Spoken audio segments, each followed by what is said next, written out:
3 number 4 number সতর্ক সংকেত চলতেছে।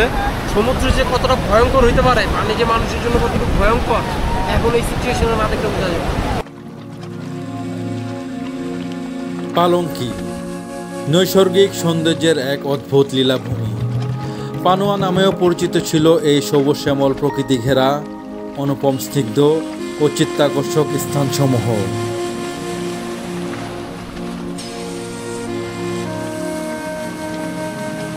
ক্যাপ্টেন হিরাম কক্স নামে ব্রিটিশ ইস্ট ইন্ডিয়া কোম্পানির এক অফিসারের নামে এর নামকরণ করা হয় বর্তমানের কক্সবাজার। মৎস্য, শুটকি, শামুক, ঝিনুক ও সিলিকা বালুর জন্য এ জেলা দেশ বিদেশের ভ্রমণ বিলাসীদের কাছে সবসময়ের জন্য অন্যতম আনন্দ বিনোদনের কেন্দ্রবিন্দু।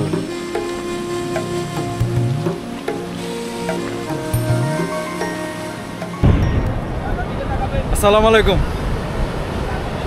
আজকে আমরা আমাদের সেই বাংলাদেশের একটা বিখ্যাত জায়গা কক্সবাজার, ওইখানে চলে আসলাম বরাবর মতোই।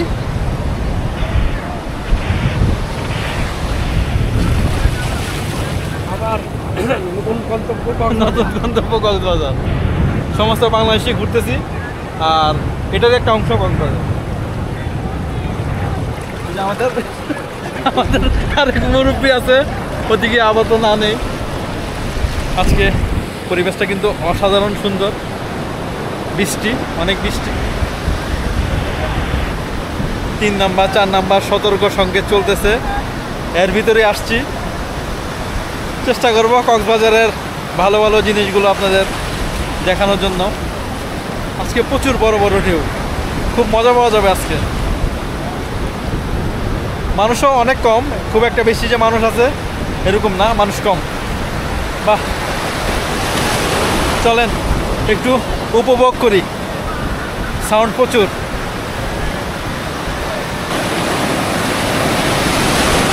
ও রে,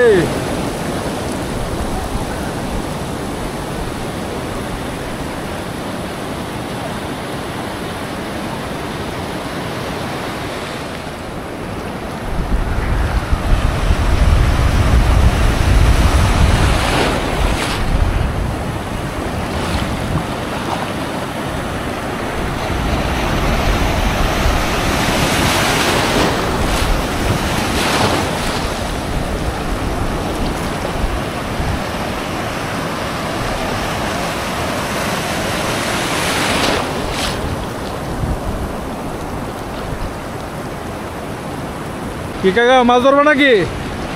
মাছ ধরবা? মাছ কি পাওয়া যাবে এখন? পাওয়া যাবো? মাছ আছে ভিতরে না একটাও নাই? দেখি কি কি মাছ আছে, একটু দেখাবা? বাটা মাছ। আমি একটু দেখবো না।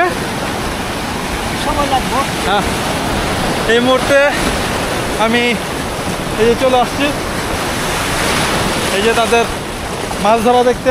দুই ভাই আমাদের মাছ ধরতেছে, সেটা দেখার জন্য আসছি।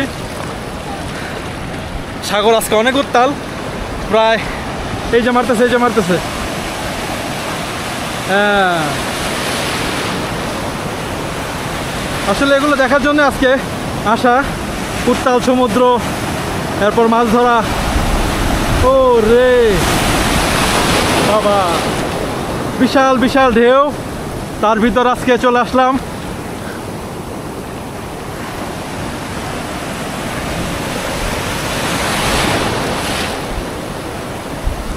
মাছ লাগে নাই না?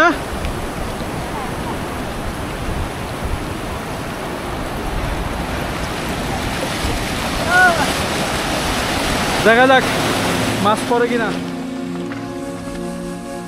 নবম শতাব্দীর গোড়ার দিক থেকে 1616 সালে মুঘল অধিগ্রহণের আগে পর্যন্ত কক্সবাজার সহ চট্টগ্রামের একটি বড় অংশ আরাকান রাজ্যের অন্তর্ভুক্ত ছিল।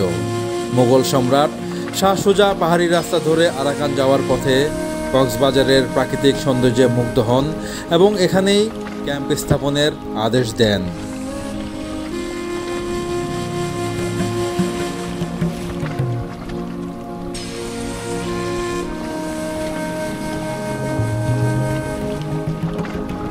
তার যাত্রা বহরে প্রায় 1000 পালঙ্কি কক্সবাজারের চকরিয়ার ডোলা হাজারা নামক স্থানে অবস্থান নেন।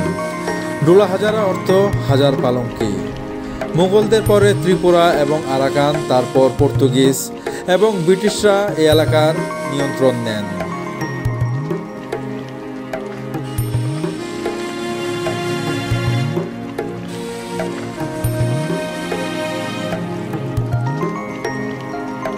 ব্রিটিশ ক্যাপ্টেন কক্স আরাকানের শরণার্থী এবং স্থানীয় রাখাইনদের মধ্যে বিদ্যমান হাজার বছরের পুরনো সংঘাত নিরসনের অনেক চেষ্টা করেন।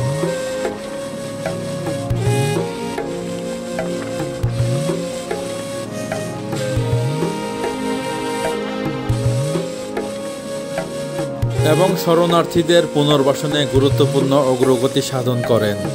কিন্তু কাজ পুরোপুরি শেষ করার আগে 1799 সালে তিনি মারা যান। তার পুনর্বাসন অবদানকে স্মরণীয় করে রাখতে একটি বাজার প্রতিষ্ঠা করা হয় এবং এর নাম দেওয়া হয় কক্স সাহেবের বাজার।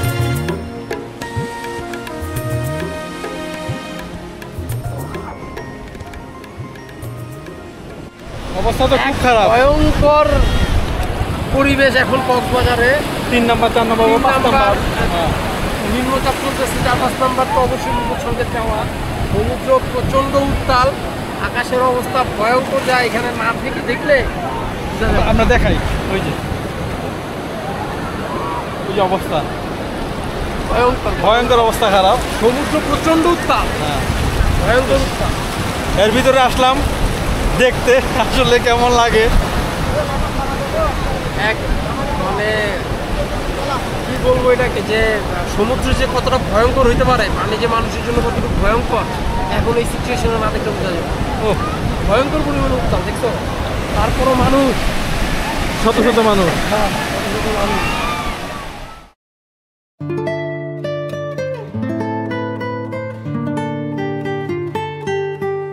কক্সবাজারের কথা বাদ দেন, কারণ এর কথা কম বেশি সবাই জানি।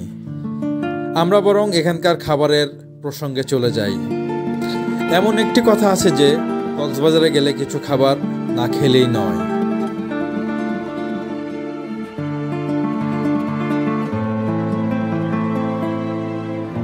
আদৌ কথাটা কি সত্য? হ্যাঁ, কথাটা পুরোপুরি মিথ্যা না, কারণ এখানে এমন কিছু খাবার পাওয়া যায় যেগুলো দেশের অন্য কোথাও পাওয়া যায় কিনা আমার সন্দেহ আছে।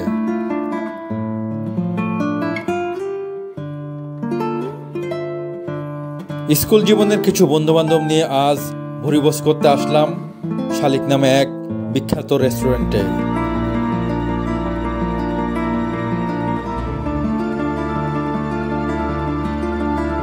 লোভনীয় খাবারগুলো দেখে জিভে জল আর আটকাতে পারলাম না। রূপচাঁদা, চিংড়ি, টুনা, কাঁকড়া, লইট্টা, স্কুইড, ম্যাকরেল, সুরি, স্টিংরে, রেড স্ন্যাপার, ভেটকি, বাটা, লাক্ষা, আরও কত মাছ আর শুটকি তা বলে শেষ করা যাবে না।